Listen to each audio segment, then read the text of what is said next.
is Jersey Thursday. You were just showing me your paints, well, not the paints, the pens in the background. Yes, the pens, my great artist collection. I'm actually, there we go. My great artist collection. This is my current selection of Tomos, my Seattle Kraken pen set.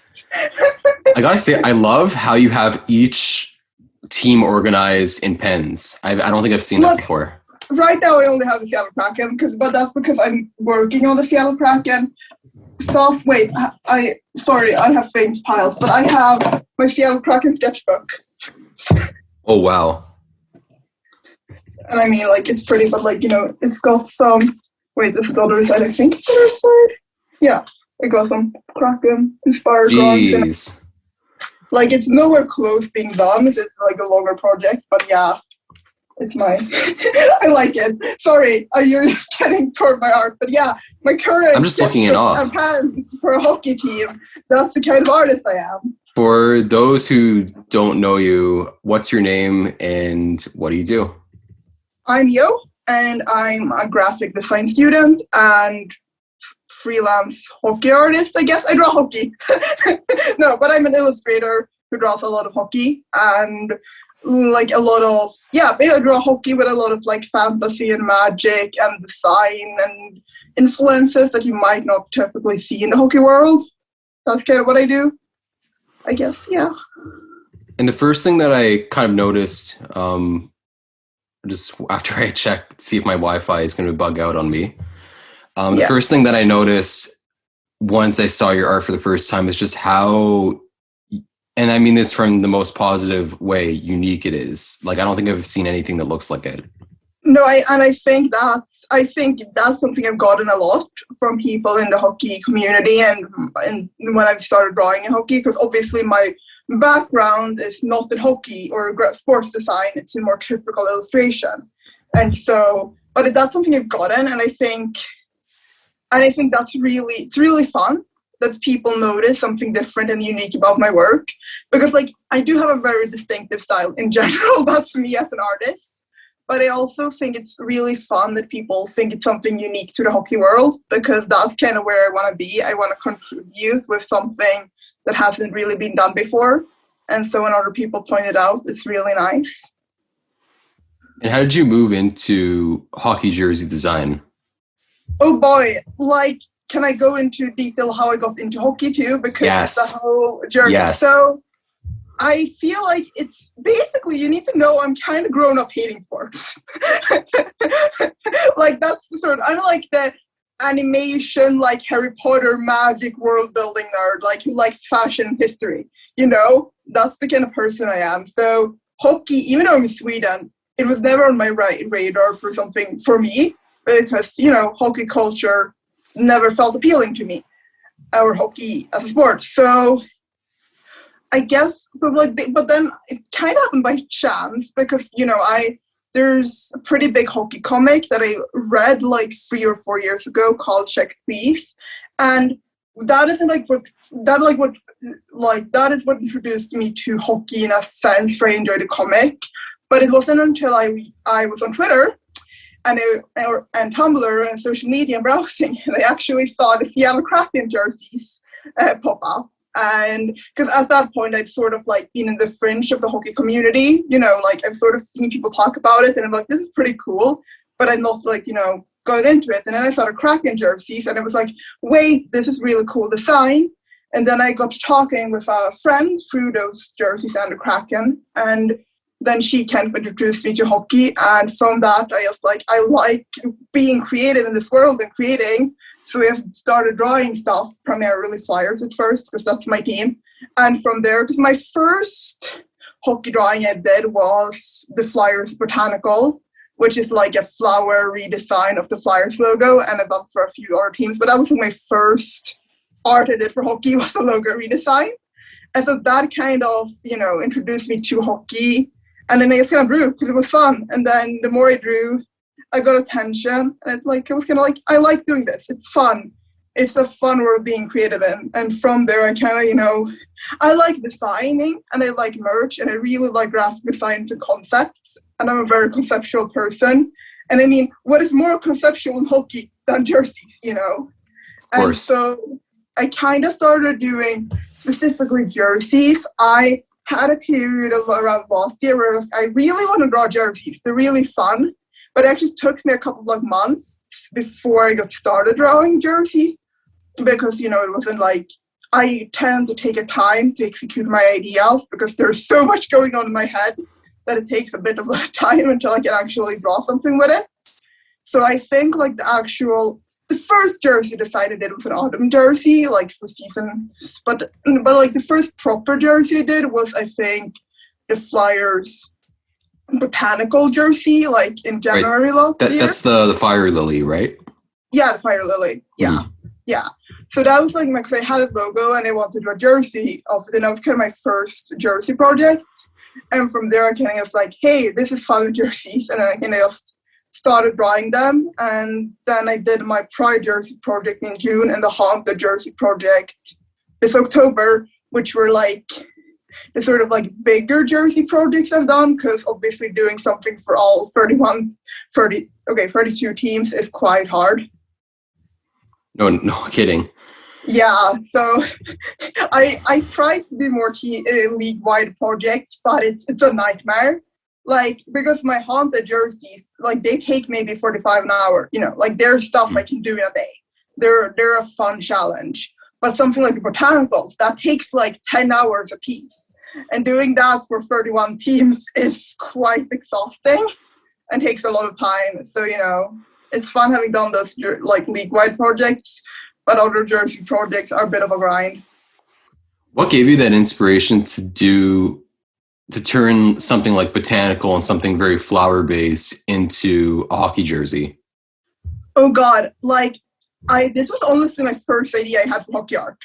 So this was the first thing I drew for hockey. And I think I was honestly kind of thinking what could I draw? What could I do? I had drawn a couple of player sketches before. So it was my first art, but it was my first proper piece. I've drawn Clark sometime before, but I was I wanted to do something conceptual with design, because that was the summer before I started studying graphic design. So I wanted to do something to sort of start practicing that. And I love vintage illustrations and I love flowers. So I was kind of looking and I was like, wait, flowers are really cool and they have a meaning.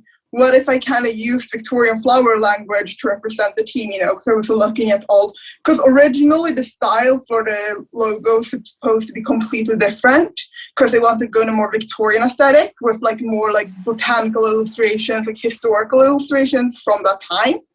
But then so that was the original idea, to kind of spin it to an old Victorian stylized floral logo. But from there, I kind of went more in the typical, I went more sports mainstream, I guess, just because it was more fun. But yeah, it was literally just me combining two of my interests, the Victorian history, meaning stuff with hockey. It was literally just me having fun. And that's what I love with a lot of jerseys that are now starting to become loved again, say the Wild Wing jersey and the Islanders, Burger King jersey. Yeah, Fisherman, that St. Louis Blues one that was never worn, the one with the trumpets. Yeah. And now you're seeing all these sort of become appreciated 20, 25 years later. Yes. And they're all totally subverting from what the hockey jersey is, with the stripes and with just all the typical things. And yours goes in that direction. It says a hockey jersey doesn't have to be the same stripes, the same shoulder yokes. It can be something totally fun. Yes, because I'm an illustrator at heart, right? That's what I am. I think a graphic designer, but I am an illustrator. And so my jersey concepts aren't really, this could be realistic. This could be worn in a game. That is not really what I'm trying to do. It's more, what if I drew jerseys? What if I treat the jerseys like illustrated pieces? How I want to do character art, background art. What if that approach was applied for jerseys, Or that's kind of where I get at it. But I also think there's something to say that I think, obviously there's the whole thing where you have this theory where design trends come and go every 20 years. So the 90s or the early 2000s, when these logos were being created, that is starting to come back right now. So like it makes sense. That's the kind of design aesthetic people enjoy. And so it makes sense that's something that people desire in hockey if you're just talking from an art, historical, and style perspective. But I also think that people want hockey to be more fun.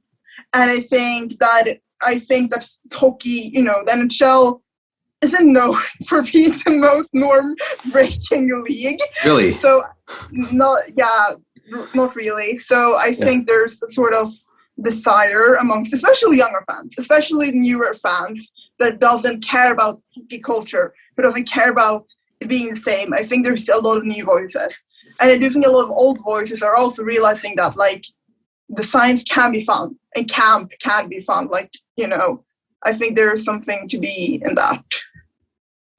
Definitely. One thing I've been seeing a lot in kind of keeping that idea going is in pregame warm-up jerseys. Yes.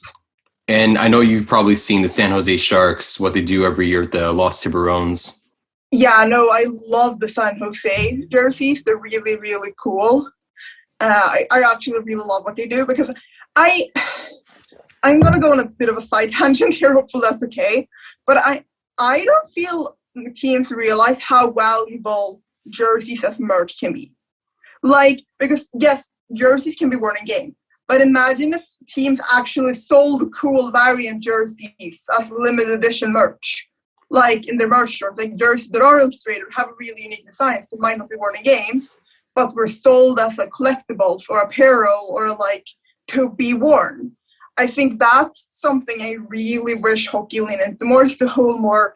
Because I see a lot of, you see football teams, soccer teams, excuse me, my Swedishness, but like soccer teams and NBA teams leaning into how jerseys can be fashion and wearable in real life, because that's a huge staple of fashion. Like how Madrid is such a a fashion icon, and Paris team, and like even NBA, like that they're such a huge part of fashion.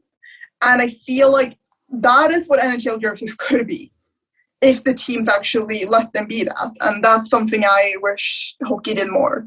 And what I love is they're starting to go in the right direction. I mean, like obviously with warm-up jerseys, but also the reverse retro, which totally subverted what the expectations were. Yeah, no, like I love the reverse retros as a concept. Like, do I wish that they had gone a bit crazier with it? Yes, but I think that was a really good, like, from both a marketing standpoint, and a league standpoint, where I think like a league-wide jersey concept with a unique theme, like, that's kind of what they need to do when it comes to jerseys and wearability, and reverse retros were definitely defined. But even like bring back Kachina, I really think symbolizes this whole movement. Like the Coyotes bring back the Kachina as their main logo, Like, I think that's really the biggest outcome of this whole logo new 90s movement. And it's awesome that that's even happened, because years and years ago, no one would have even thought, let alone the Coyote making a comeback, that the Coyotes would just say, screw it, we're going to bring back the Kachina. And they did it. And it's crazy that it's even gotten to that. Yes. But I do think there's a lot in it. Like, part of it is the league changing and the environment changing, but I also think it's our design opinions changing. Because I think in general, we do want design to be more out there and more creative right now. You can see it in a lot of trends. Like, I think this whole minimalistic internet kind of like, like you have the mascot logos and typical sports design, and then you have like the more minimalistic design you see online, like Facebook and Twitter, that kind of design. But I think there's a curve from a lot of people that, like, the mainstream's boring. And, like, you can see a lot of it, how 90s fashion have returned and early 2000 fashion has returned. And how a lot of, like, gaudiness and over, like, that, and a lot of patterns and noise isn't necessarily a bad thing anymore. And, like, vaporwave is an aesthetic that's also in that kind of realm. Mm-hmm. Where I think that us as culture our current design opinions lean in that direction, where the kind of 90s camp, fun aesthetic is generally what people like right now. And so it's not surprising that hockey is moving in that direction too, albeit slower than a lot of other things. Yeah, I think a lot of it too has to do with that the people that were kids around that time, like myself, like that generation, they're all now adults. And so the older generation who would be kind of looking down at it and like, what the hell is this garbage? What's skill doing on a hockey jersey? What are music notes doing on a jersey? And like now the people that are starting to call the shots and playing the NHL are now like adults. Yes. I also think nostalgia is a big factor. Because like, you know, like we like maybe 5 years ago, these logos could be seen as horrible. But right now we can kind of look back of them with nostalgia and like, oh, this is way better than we have now. It's way more fun. And I think that's, you know, like also a factor. Like someone in like 10, 20 years will certainly look back at the old Coyotes logo and be like, oh, I love this. Let's bring it back, you know. Like, I think that's also part of it, like just the nostalgia and how that, like, you know, the people, like Mighty Ducks, like the people who work in hockey, I said, were grown up with that movie, right? Yeah. And all those things. And so you kind of get drawn to the hockey you're grown up with. And, like, it's weird to think kids who grew up with, like, when Ovechkin was young, like, those people are adults now. Like, it's weird. They're still playing and even further back. But, you know, like, the early 2000s, the people who were grown with hockey in that environment, as you said, they are adults now. So I think that's their hockey for them. That's the hockey they love. So, obviously, that's kind of the hockey that today becomes. Yeah. I do think going on that topic that something like, say this, like the Unipron, which is what people call that, when these were rolled out in 2007 and these were like maligned and hated, I think years from now, like maybe 10, 15 years, people are going to love these. Like these are going to be like a very retro item because things come in cycles. Yeah, exactly. Like I would guess like honestly like late 20s. If we're going like typical design cycles, because design cycles are usually 20 years, you know, and since we're like early 2000, early 20s, you know, it's kind of easy to compare there, you know. Yeah, you know what I want to see come back is the knitted hockey sweaters from like the 1920s and 1930s when they just wore knit sweaters on the ice and looked like jersey material. I want to see that return.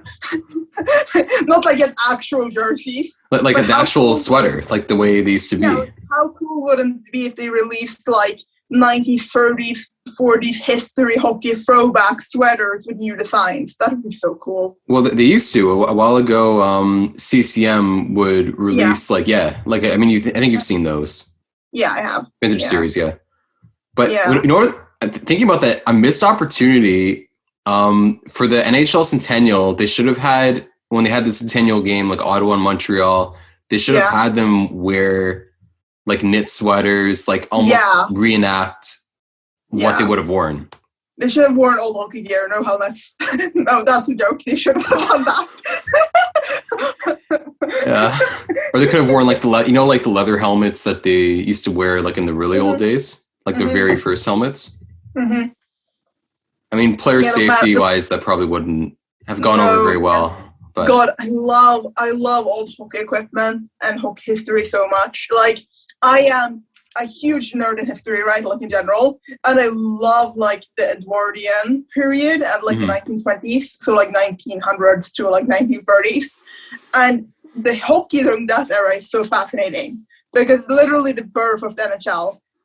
And that is very fascinating to me, like how people were, how the rules were, how it was a completely different game. Mm-hmm. But even how there was still like, there was legitimately phenomenal players. It was an exciting game. Yeah, no, and you know, like I think it's kind of like you can't really compare hockey, like hockey of the 20s, of the 50s, of the 80s to hockey now, because the hockey changes and develops as a sport. And I think that like hockey in the 20s can be great and hockey today can be great. Because, you know, I see a lot of people being like, hockey back in the day was so good, you know. But then it's like, that was good. That was great. That was your hockey. But it doesn't mean that hockey can't change and hockey can be great today, because isn't that kind of what makes a sport beautiful? Is that when new people play it, it changes with those people, you know? Like people like Gretzky shaped hockey for the future. And like people like, you know, like Sidney Crosby and Ovechkin are shaping hockey today, right? Like if they didn't exist, hockey would be a different game. And I think it's kind of beautiful with that, how like the sport changes, but that's not a bad thing. Yeah. I mean, even like back in the 20s and 30s where you had players like Howie Morenz or Aurel Joliot or Frank Boucher. And these days, unless you're like really into hockey, you're not really going to know those names or why they were important as well. But they shaped the game the same way. Yes, they did. Exactly. But in a different way. Every person shaped the game, and the game of hockey now is different from hockey 5 years ago to 20 years ago. But they're still the same beautiful game. It's just different times of the game. Yeah. Like I have a huge fascination with women's hockey in the 1920s, because I think I'm going to be a bit of a history nerd here, but like I think something that people don't know is that during like the 1900s to 1940s, like before the Second World War started, women's hockey was actually quite big. Like it was quite big and starting to grow and had a lot of attention. And it's really fascinating because then with the Second World War, it kind of died out, and then didn't return until like the 80s properly. And even now it's kind of struggling as a sport. Like it's obviously a big sport, but it's, you know, women's sports. But I find it so fascinating that like during that early era, like women's hockey existed and was a thing and people cared about it. I find that very fascinating. And it's sad that it fizzled out the way it did, because it did, yeah. Had it kept taking on, who knows where it would have gone. Yeah. No, like obviously women's hockey is big in some regards, especially on like the world's and Olympics level. But, you know, women's sports in general are nowhere compared to where men's sports are. Just find sad. No, but yeah, like, I don't know. I like women's hockey a lot too. Oh, yeah. I'm really happy for them. And I was going to bring up your, well, it says NWHL, but I guess now it's PHF, concepts. Yeah, PHF. And I'm really excited for them that they got the deal with that ESPN. Yeah, me too. It's really fun. Like, you know, like I think that will help so much, you know, because sports, you know, like what makes sports noticeable for people is when they're marketable. Is when they are, you know, when people can't see them, when people can't know them. You need the media, you need the TV, you need the media to cover it. And when the media don't cover it, the sport isn't going to grow. And so that the ESPN is doing that. Like that will help the sport and the league so much, you know. Like even here in Sweden, we have the SDHL. I'm really sorry to say it in English, but like, you know, and it's a big league. It has like 11 teams. But even here, women's hockey is, you know, more of a niche thing than a mainstream thing, like how normal hockey is. But they do like send here on like national TV the women's hockey games, or like our national broadcaster and stuff like that, and that helps a lot. But yeah, it's a growing game. No, I mean, as long as there's exposure, then that's where the fans come in. It's like even with the NHL itself, like where it wasn't getting that extra audience, then all of a sudden with ESPN and with it being given national exposure that it wasn't getting with NBC, like that can make the complete difference. Yeah. No, God, the NHL really just needs to move on from the old. Like, you know, I think that like in so many regards, like obviously culturally, but also I think they need to realize that there's a new audience out there. Because I think a lot of, you know, higher ups in hockey think of the same old boys club, the young men who are growing up playing hockey, that's their audience. But hockey, like I never expected to be a hockey fan. And I think about that a lot. Like how many people like me are there that would never consider sports unless they had actually discovered hockey being portrayed in a way that I felt included in it. Like, imagine how much of a sport it could grow if they actually cared about creating a new audience. The crazy thing is that for both yourself and even myself, that we were brought into the game based off jerseys and logos. That if it wasn't for, like you said, when the Seattle Kraken unveiled their jerseys. Yeah, no, like I had hockey in the back of mind for the past half year before that, but like I had never thought of like, I can enjoy hockey, it was more like, oh, this is a sport, it's kind of interesting, I'm kind of vibing with it. But then I saw the jerseys on my Twitter feed, I was like, wait, it's actually really cool. And that kind of and I talked with a friend who like got me into hockey properly, and I found a community which helped a ton. But, like as an artist, that is what drew me into hockey, was the art of it. Because like, I don't think if I hadn't enjoyed creating hockey art the way I do, I don't think I would be here. I don't think I would enjoy hockey in the way I do, because, hockey is so connected to my art. And that's really how I've shaped my hockey experience, is through my art and through my work and shaping it in my own way. Like I world build hockey as a hobby, and like I have Pinterest boards for teams, and like that's my strange little way of consuming hockey. And I think if that part of it hadn't existed, I don't know if I would have enjoyed the sport in the same way I do. No, absolutely. And I think that's the NHL's key and hockey's key to bringing in fans, that there's just so many people that just have a general love for like logos and jerseys. Yes. And where they'll just see something like the way you saw the Kraken, and they'll just kind of make that connection, say, well, what if I want to buy a jersey that looks like a lot of the stuff that you do, or something like that? Yeah, like that's kind of what I want to do with my work, right? I want to make hockey mine. Like, I want to make hockey how I see it, and I want to show that to other people. I see hockey in a very specific way. Like, do you look at the New Jersey Devils and think of like an entire world and magic system and like mysteries and histories and legends around them? Do you see like Nico Herscher as the like carrier of Satan's soul who needs to like carry his team through, I have all these motifs and themes and ideas in my head like about every team, and it's a vivid world for me how I watch hockey. A hockey game isn't just a hockey game.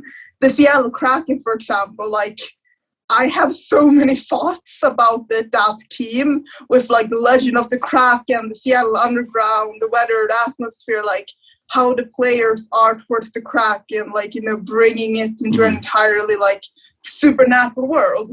And that's what I want to do with my work, is I want to show those thoughts to people who both like hockey and don't like hockey, because like, if this is how I see the sport, like, what if that could be actually how a lot of people saw the sport? That's kind of where I'm at with what I enjoy doing. Yeah, I'm looking at some of your artwork now, and I really love just all these motifs. Like, I love the Joel Farabee one, where I'm not sure what it is in the background, what the teal is. Which piece are you looking at? Because I have two. I have two Joel Farabee pieces. The one I think it's like it's like a teal background. Oh, it's 86 in the background. It's his number. Oh, okay. It's like a big abstract 86 that I kind of made in a spacey teal color. Yeah. Out of curiosity, have you ever seen the Philadelphia Flyers unworn 96 jersey? The one with like the teal in it? Yes. Yes. Look, is that where that comes from? Yes. Okay, I figured. Wait. Okay, to be fair, I do have an obsession with orange and teal together, as seen as my obsession with the Seattle Kraken color palette, because like that's my favorite colors to work with in my art. So yeah, but like even then, like, God, I really want to do a redesign concept with that logo and jersey. I just haven't gotten to it yet because I have too many ideas in my head and too little time. But that's a logo design I really want to tackle to do something with. No, for sure. And like I do think in terms of color schemes and concepts, like that's a very underused one. I think only San Jose has really used it. And Kraken. The Kraken is more. I mean, I guess you would know better than me because you have the. Well, they don't have orange. They have red, but it's like a corally red. So like it has the same atmosphere, right? Like yes, it's a different shade, but it has the kind of same atmosphere of colors. Mm-hmm. Because it's a very warm, not warm color. It's very Yes, like where San Jose's Shark is a more teal and a more orange, and Kraken has like a more bluey color and like cyany blue, like blue fresher color, and they have like this star alert red. And this is just very eerie. Like I'm looking at the Kraken stuff. I love it. We know when it's coming. We're waiting. There's rumors, whispers, legends. I love this. Oh yeah, my Kraken like little prologue thing. Yeah, that one was really fun to do, and I want to do so much more like that.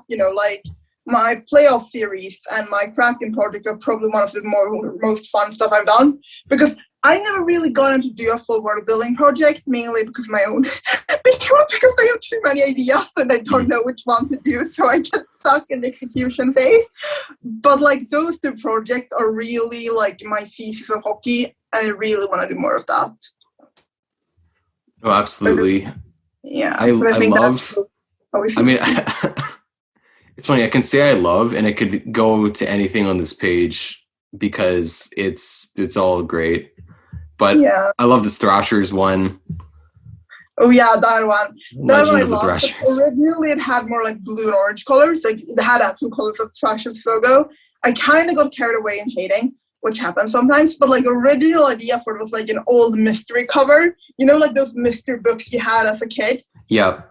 Like that's the kind of vibe I wanted to go. Like it's the kids who are discovering the lost legend of the Thrasher and like rediscovering this hockey team that was in their city. Because that's kind of vibe I enjoy for the Thrashers. It's this kind of like ruined, abandoned team.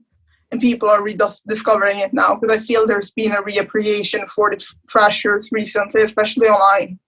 I did want to talk about your most recent sets of where you did the entire, for all intents and purposes, NHL, where you did the Pride jerseys and then the Halloween jerseys. Yes, the Pride jerseys was during June for Pride Month, and October was Halloween jerseys. Yeah, they were fun and torturous to do because it was a daily challenge, and we all know how great daily challenges are. Yeah. No. How did you come up with each design? Like, did you kind of have an idea going into it, thinking, okay, for the blues, I'm going to incorporate the 90s musical lines, or like the Islanders, I'm going to do the fishermen? I mean, I think it really depends if we're talking Honda jerseys and Pride jerseys, because the Pride jerseys aren't as conceptual as the horror jerseys. Because the Pride jerseys are way more, how do I add a rainbow and a Pride flag in a nice way? Mm-hmm. And so I think I had less, like there's a couple logos, like I knew I wanted to do the Blasty because Blasty's fun, like I knew I wanted to do Fisherman because Fisherman is bright and fun. But like that kind of had way more of a, how do I add rainbows in a way that's cool and fun? And like, some of them are more typical and some of them are less typical, but it was really finding like a motif in the team that I could use. Like my favorite Pride jersey is probably Canucks one because it has the flying skate with the Pride rainbow over it, and it then has those stripes on the arms. And I think that was a really fun way of incorporating that logo. And like how in the Vegas jersey for the Pride one, I used the laser beams that are seen in jersey for the rainbow flag. Or in Oilers jersey, I use an oil spill, which I always do for Oilers. It's an oil spill. But oil spills are cool, so I don't care, But then there's some teams that are really hard, like the Habs are hard. Because they don't really have like a super stylistic element. So there's more like, coming up with an idea that's more thematic and like, playing it with it more. Whereas some fast things like flames, fire, that's a bit easier. So yeah, that was for the Pride jerseys. Yeah, I think my favorite of the bunch is the Dallas one, and I can't imagine how hard it took to get like all the like cosmic stuff and the stars. Yeah, no, I like the Stars one. Like I love the Stars. They're one of my teams, but I think like for my jersey, I prefer the more clean ones. Like I prefer the more like the Carolina Hurricanes one is what I love, but because it has like very clean colors, and I think I really like that when I get that looking cool in a jersey design. My personal taste, at least. But yeah, 'cause for me the Stars one is a bit too like muddy. That's me as the artist, knowing how it turned out, and, but I get that. Like, I think that's kind of also, but those years are probably the most ones fun to draw too, where it just go like full. Like, I actually love the Jets Pride jersey because that was just drawing rainbow clouds, and that was really fun to do. Yeah, but and then I also love the Meth Bear one. Yes. Where you just had the motif going around the scratches. Yeah, that one is. I want to see that jersey on the ice just because it's the most obnoxious thing I could ever imagine. Like, imagine if they even had a rainbow hollow material and it was just like Pride, like rainbow Meth Bear holographic jersey. That would be insane. Well, my favorite thing with the Meth Bear is that the NHL will never call it by the name everyone else calls it for obvious reasons. Yeah, no. And like, I don't know what name they refer to it as because like everything else they've embraced, like the Flames call it Blasty, everything else. Yeah. But I don't know what the Bruins would call it. I don't know, like vaguely drugged out bear. I feel we should call it Feral Bear. Yeah. That's the family-friendly version. Family-friendly version of Meth Bear. But onto the haunted jerseys, because that's more that's close there. There is actually kind of a different design process in the haunted jerseys because, like, I feel like if you look at them, you can see that I went more crazy with them, mainly adding blood to almost every jersey because I have an obsession with adding blood to things. But I think that from my perspective, the haunted jerseys are way more conceptual because it's way less about how do I add rainbows to this. It's how do I make a scary jersey from the Habs logo, Like, what kind of supernatural Halloween aesthetic can I apply to this jersey? And so there's a few ideas that I realized afterwards that I could have done way better. Like, I realized that logos I could have done different. Like Red Wings, for example, I forgot about octopus. And I wish I had done an octopus jersey. That would have been awesome. Like a skeleton octopus. Yeah, but then I didn't remember it when I was doing it. But so we got or I wish I had gone more like Eldritch Angel, like weird angel vibes. Like those biblical drawings of angels with eyes and wings. Like that would have been cool. Yeah. Well, I love a lot of the ones are pretty what you're expecting. Like with the Predators, there was no way it wasn't going to be the skeleton saber-tooth. Yeah, no. I actually love the Predators one because I think it's really fun and simple. I mean, it's awesome. It's awesome that logo even exists in the first place. Like that, they even made okay, here's our. I know it's supposed to be because it's an extinct animal, but. Yeah. The idea that they said, okay, we're going to make our regular logo, but dead. Like this is a dead version of our main logo. That's pretty hardcore. Yeah. No, the one I had most fun with, I think, was the Canucks one. Because that was starting Johnny Hockey. Oh, no, not John. What's his name? I don't remember. Johnny Canuck. Messing up Johnny Gaudreau with the Canucks logo. Everyday things we make. No, but Johnny Canuck, that was so fun to turn him into a zombie. That was really fun to draw. And it works because he's already kind of lumbering. He's a lumberjack. Yeah, kind of old and dead. I really like that. And it also really fun doing the Rangers one because making the Statue of Liberty logo bleed out of her eyes, that's pretty fun. That is itself awesome. Yeah. But some of these I genuinely think the Islanders one. Yeah. I think if you took away, I mean, I wouldn't recommend taking it away, but I think if you did take away the haunted elements, the stuff with the things, that could be pulled off as an actual jersey in the NHL. Yeah. Yeah, I probably could. Yeah, I think Another one of those jerseys I feel like could be real cool, like as a non-Halloween thing, is back to the Pride jerseys, but it's the Rangers one. Because the Rangers have this like stripes, like striped chevron pattern with like a lot of stripes, and I really like that idea. What if it looks like red and blue and white? But yeah, no, like I also really like the Kachina patchwork jersey. Like you could totally do that, but not zombie Kachina. You know, even because it's very Diamondbacks-esque, like the colors. Yeah. I added a green there for like the zombie vibes. Mm-hmm. Or you know, like even the Sharks jersey feels like a jersey that the Sharks would do. Because it's, you know, Halloweeny, but like the Sharks have Halloween as their entire team. And okay, the most Halloweeny teams in the NHL are the New Jersey Devils and the Philadelphia Flyers and maybe the Kraken and Sharks. Yeah, well, the Kraken itself, that's a jersey that could, like, if the Kraken just want to go all in on just being terrifying, because that's Cthulhu on the jersey, right? Yes, it's like Cthulhu, Davy Jones, the Kraken, kind of like mixed up into one design, you know. I kind of like just had fun with it. But yeah, no. Although of my Halloween jerseys, I gotta say the Motorist is probably my favorite. Oh, I love it where he's just exploding this like pink snot. Yeah, like smoke. It's like the bull, like you know, like when bulls get mad, they like have smoke in cartoons. So it's right. That really, it's like I want that as an actual jersey so bad, so bad. Stars, hire me again. No, I want that worn on the ice.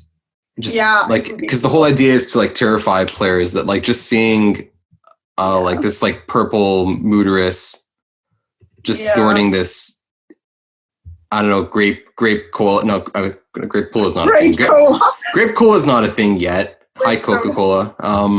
Grape soda like infused like dust. Yeah.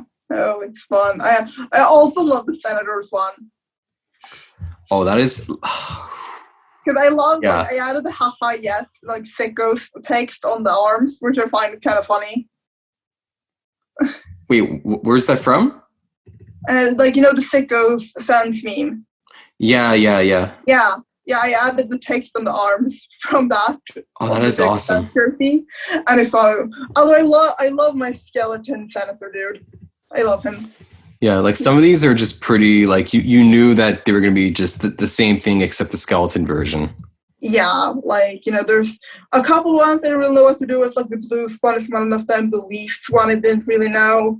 Winnipeg Jets one also was kind of hard, you know. There's the Avs one was kind of hard, but I kind of added blood and footsteps and it worked.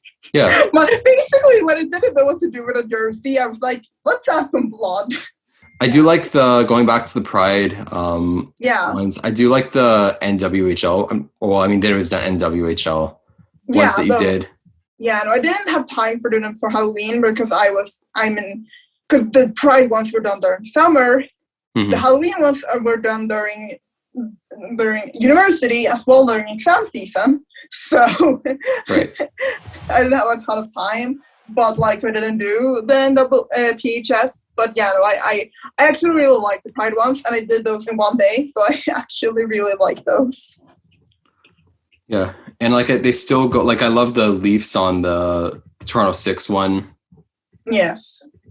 Like they still go really well with like each like design.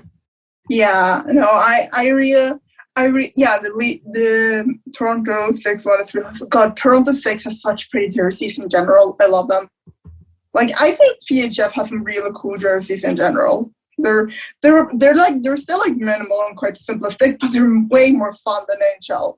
Like, you know, like how the Minnesota jersey has like the skyline along the back with like the forest and trees in the water.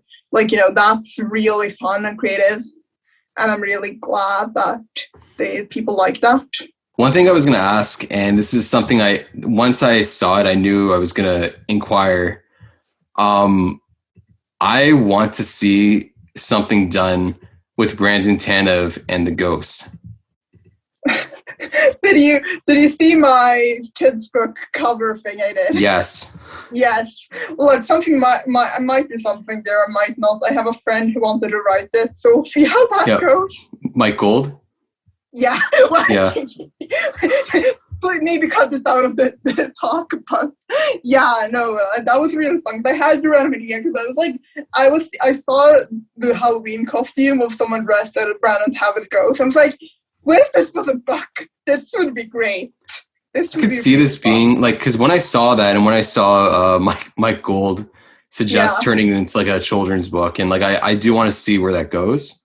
Yeah. And I think I did volunteer because I want this to become something like the hockey sweater, you know, that book? Yeah. And like like I can see this being just like this children's hockey book that they would read night after night. Yeah. No, God. Yeah, no, God, have you seen my creation, Baby Gritty? I don't believe so. Cause yeah, I can show on camera. I can show. Sure. Cause like a while, like probably like a year back, I drew a Baby Gritty, which is like a cute version of Gritty. I love that. Yeah, Baby Gritty. I love that. My most iconic creation. That was actually the first drawing I posted on my Twitter like almost a year ago. So it's the 1 year anniversary of my hockey Twitter account. But yeah, no, I had like thoughts of making a Baby Gritty children's book. I think that would be fun. You can make a lot of money doing that. I should email the Flyers being like, hey, my dears, do you want Baby Gritty? I mean, what I'd love to see is the Flyers to have like Gritty, and then to have like a little Gritty, like a Gritty Junior. Yeah, he has had like in some like he has had like a Gritty doll, you know, like a Gritty doll, like small Gritty, but this is literally a ball of fur Gritty. Oh, jeez, I would love to see like a little Gritty running around. Oh God, imagine like putting a toddler. No, you need to put a dog in that costume, or like a cat. A Gritty dog?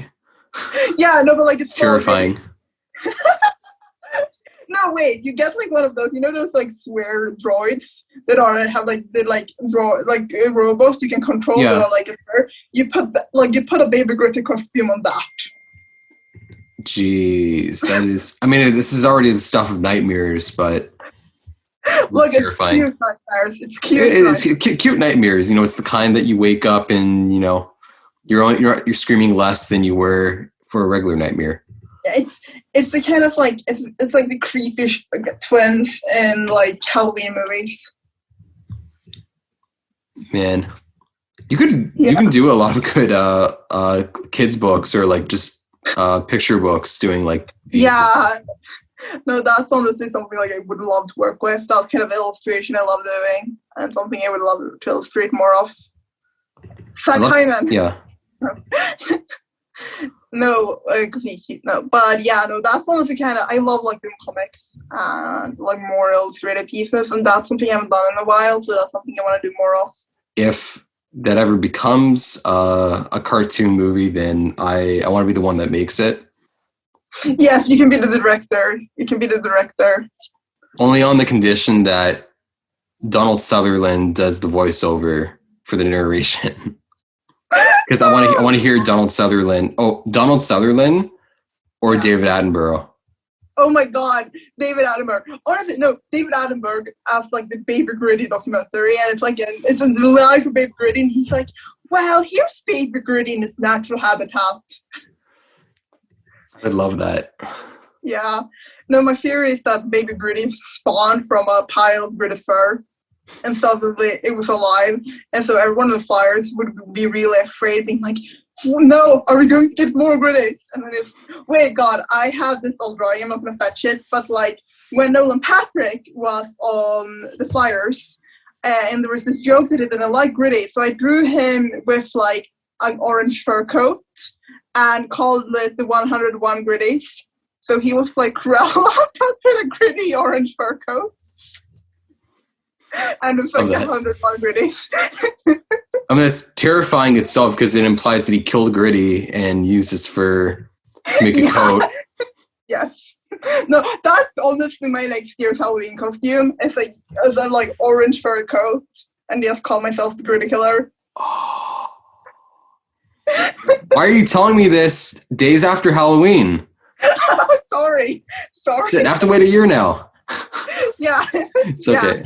Yeah. Just shows up to a Flyers game like that. Oh wow. That's a perfect Halloween idea.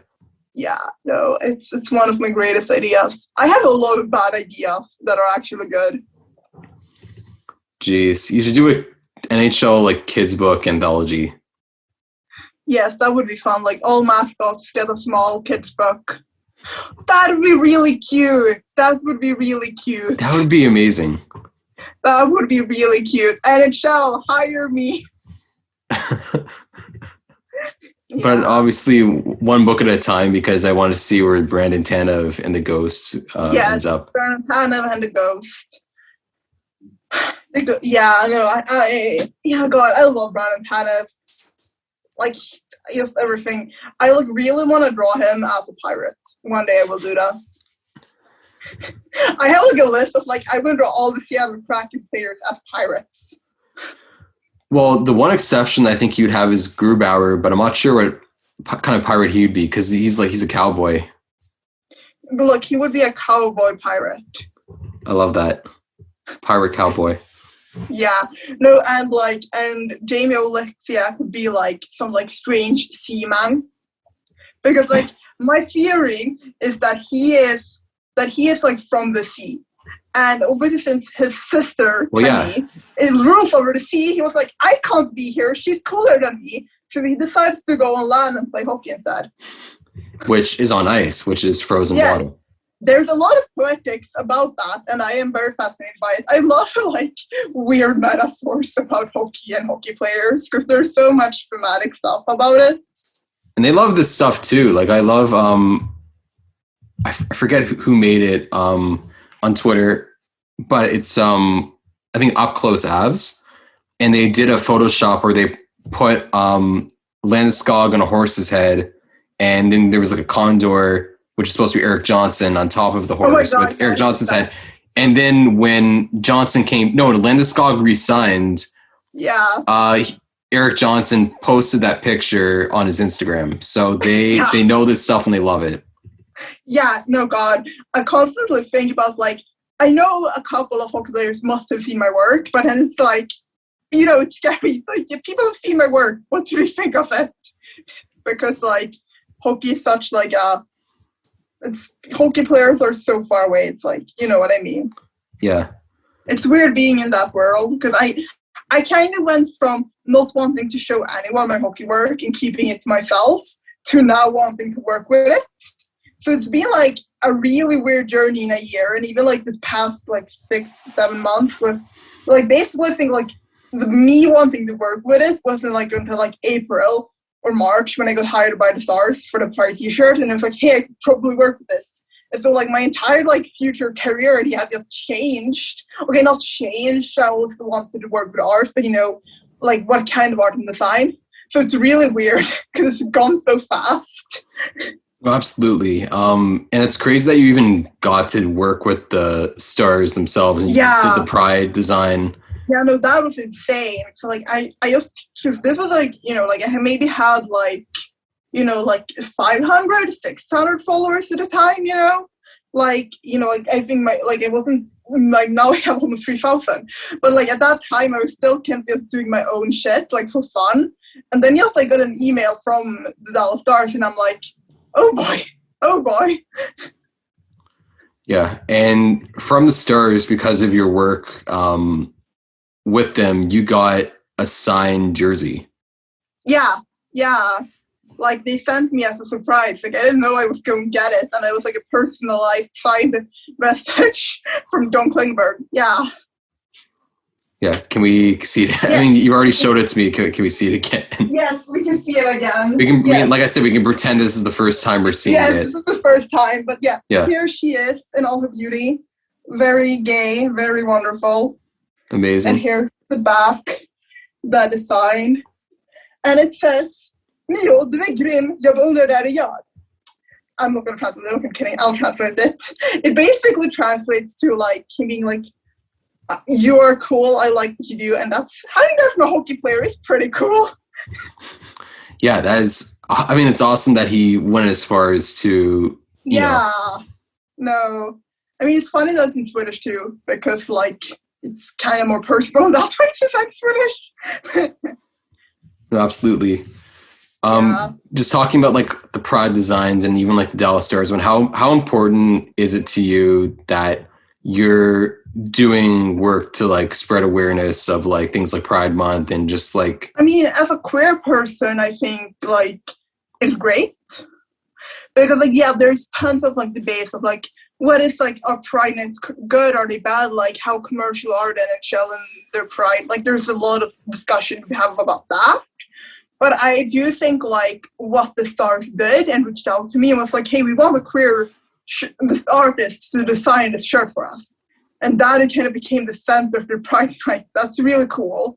And it's really great that I, both as an artist, can use my work to say like, hey, this is my identity, then this is other people's identity too, and represent people in the hockey world in that way.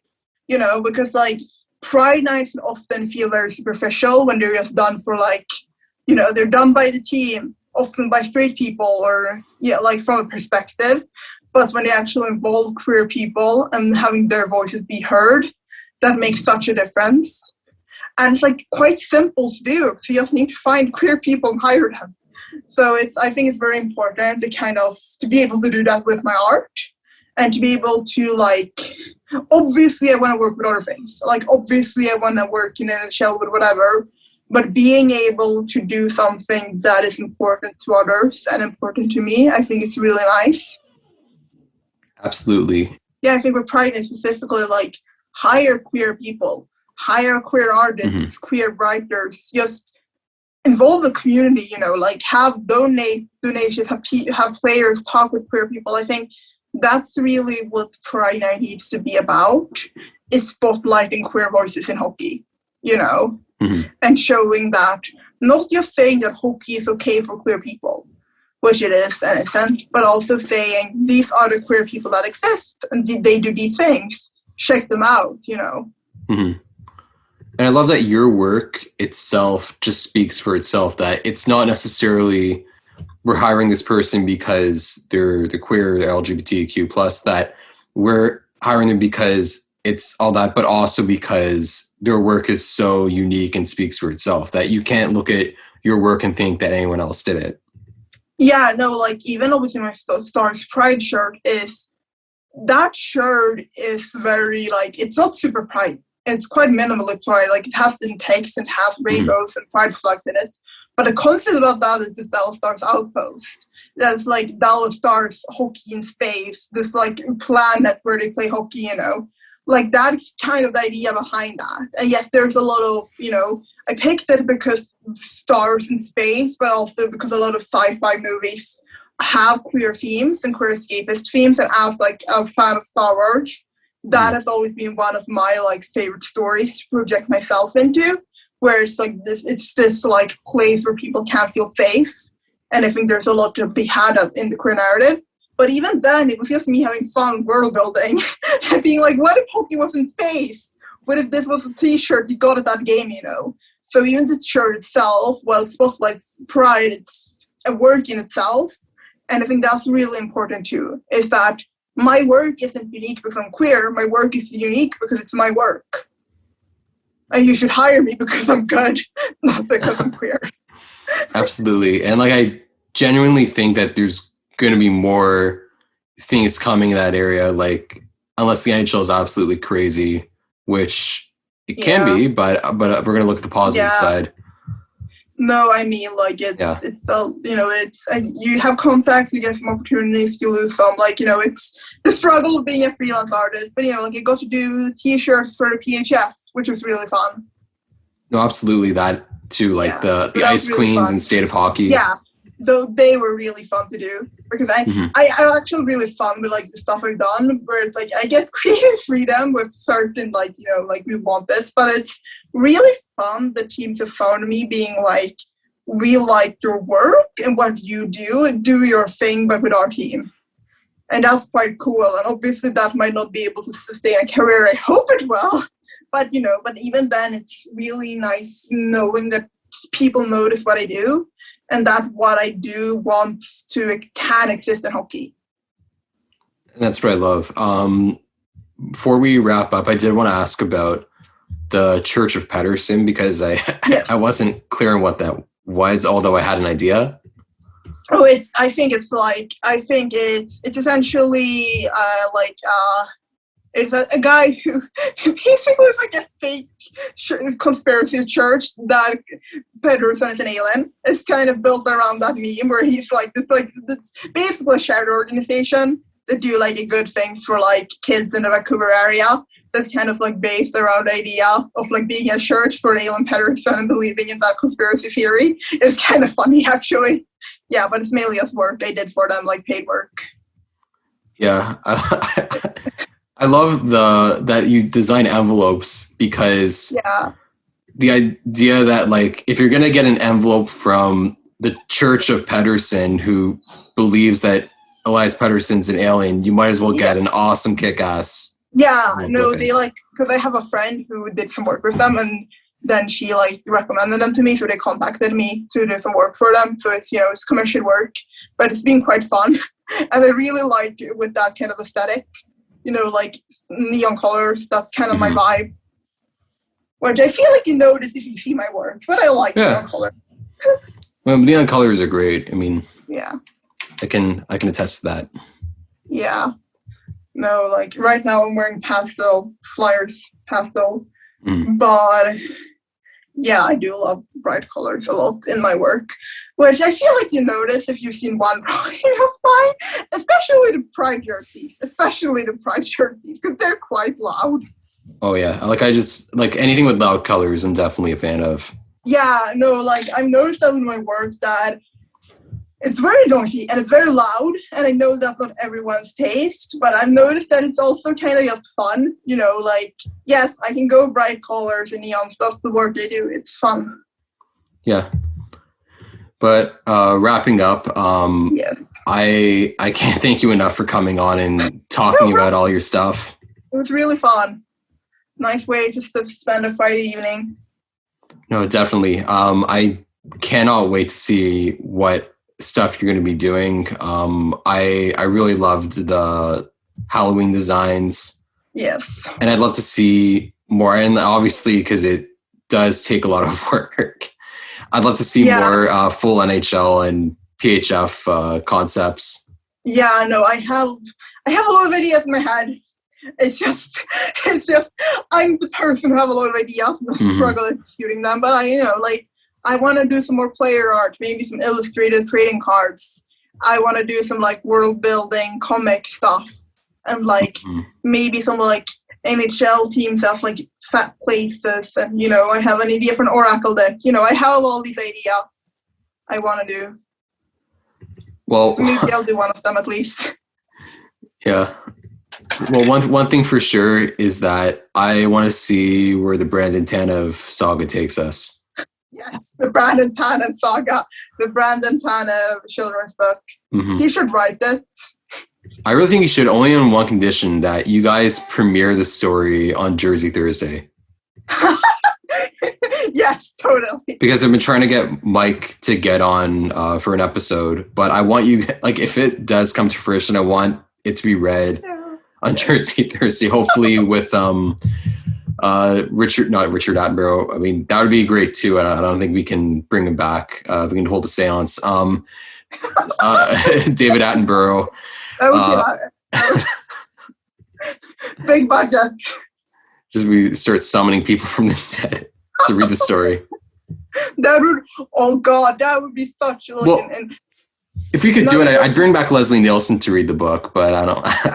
Now you're going to be thinking about more hockey occult ideas. How funny would it be with a ghost that played hockey? Well, I don't want to, because if I give you the idea now, I'll give you the idea when we get off recording. Yes. Because I don't want to spoil it for anyone, because that would defeat I have purpose. I have a lot of like original stories in my head about like witches that play hockey and vampires that play hockey that I don't really show on my Twitter, but they're fun to think about. But yeah, thank you so much for coming on, and I'm excited to see all your future stuff.